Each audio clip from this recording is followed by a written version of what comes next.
Antarctic crews face winds over 100 miles per hour, temperatures plunging below -60 degrees Celsius, and darkness that lasts for months. Locked 600 miles from rescue, their survival depends on rigid protocols, and one mistake in a blizzard means vanishing within 10 steps of shelter.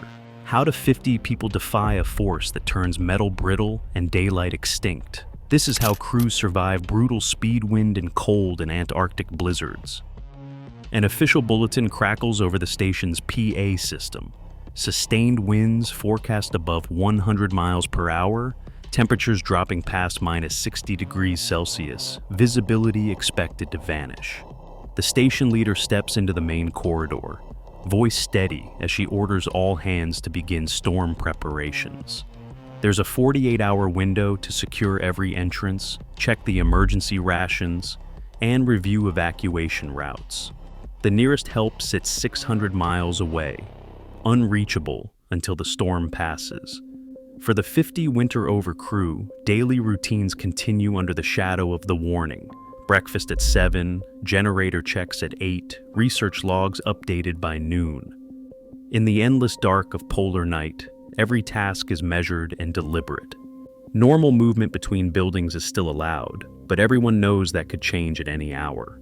The calm is tense, broken only by the hum of diesel engines and the echo of boots in empty corridors.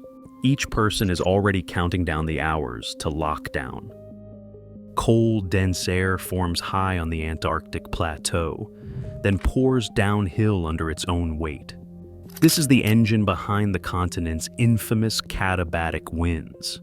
As gravity pulls the air mass toward the coast, it gathers speed, sometimes accelerating from total calm to over 100 miles per hour in just a few hours. Coastal stations like Dumont d'Urville and Mawson have recorded sustained winds of 150 to 200 miles per hour, with gusts powerful enough to flatten unprotected equipment and rip steel doors from their hinges. Blowing snow and ice particles are swept up, turning each gust into a sandblaster that scours paint, pits metal, and chews through exposed cables. The force isn't just horizontal. Wind pressure can slam into buildings with thousands of newtons per square meter, testing every bolt and joint. For crews, these invisible rivers of air are a constant threat, shaping every decision about where and how to build and survive. The moment visibility drops below 100 feet, the landscape dissolves into a seamless wall of white. In these conditions, even experienced crew can lose their sense of direction within 10 meters of shelter. The inner ear, which usually helps keep balance, stops working when there's no horizon or ground to anchor the senses. People have been found crawling, unable to tell up from down, following only the memory of where a door should be. The field guide's voice is sharp and unwavering as protocols are recited. No one steps outside alone, ever. Lifelines, thick ropes anchored between buildings, become the only safe passage. Hands must stay on the line at all times. Radios are checked at every interval. The rules are absolute. Casual shortcuts have cost lives in past winters. In a whiteout, discipline is survival. The handline, the buddy system, the radio check, these are not suggestions. They are the only way anyone makes it back inside. Every detail of the station's design is engineered to keep the wind at bay. Halley 6 stands 15 to 20 feet above the ice, lifted by hydraulic legs that can be adjusted as snow piles up beneath. Each rounded module faces into the prevailing wind, allowing gusts to flow over and around, instead of slamming directly against flat walls. The South Pole Station relies on angled wings and minimal triple-glazed windows to cut down on wind pressure and heat loss. Moving between buildings, crew members use heated, enclosed tunnels. Airlocks seal off each entrance, trapping warmth and keeping out the cold. As one station engineer puts it, every bolt and panel here is chosen to survive what nature throws at us. If we didn't design for the wind, we wouldn't last a single winter. Getting dressed for a blizzard is a ritual of precision. 7 layers, synthetic base, fleece, down, windproof shell, each piece checked for tears or trapped moisture. The medic's voice cuts through the hum. If you sweat, you freeze. Strip a layer before you start moving, or you'll pay for it later.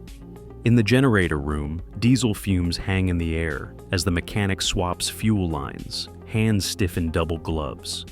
At minus 60 degrees Celsius, diesel turns to jelly unless treated with Arctic additives and kept circulating through heated lines.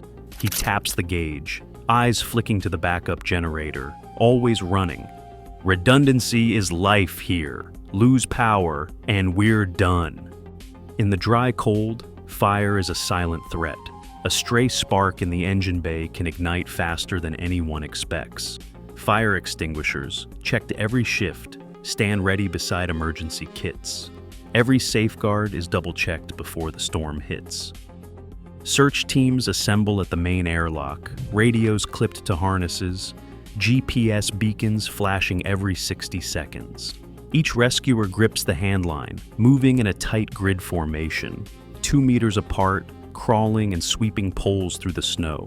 Thermal cameras hang from neck straps, but in the whiteout, their range drops to less than 15 meters, screens flickering with static and snow. The wind drowns out whistle signals, so every movement is tracked by radio check-ins, voices strained and clipped. Fixed GPS markers guide the sweep, but batteries drain fast in the cold. Every minute, the team pauses, calls out, and listens for any reply, then pushes forward again, searching for a sign of life before the storm takes its toll. Every year, more than 50 crew members at Antarctic research stations rely on protocols shaped by decades of trial and error, protocols born from tragedies that nearly erased entire outposts, such as Belgrano 1 in 1964. This documentary has shown how winds of over 100 miles per hour and temperatures below minus 60 degrees Celsius force crews to trust in engineered shelters, 7-layer clothing, and rigorous Condition 1 rules. Despite advances in architecture and technology, many details of past incidents and current safety measures remain classified for operational security. What is clear is that every procedure, from lifelines to redundant power systems, is a direct response to documented failures and near misses. As long as Antarctic storms remain unpredictable and deadly, crews will continue to adapt, relying on hard evidence and strict discipline. Survival here is never guaranteed, but it is always the result of learning from the past and preparing for the worst.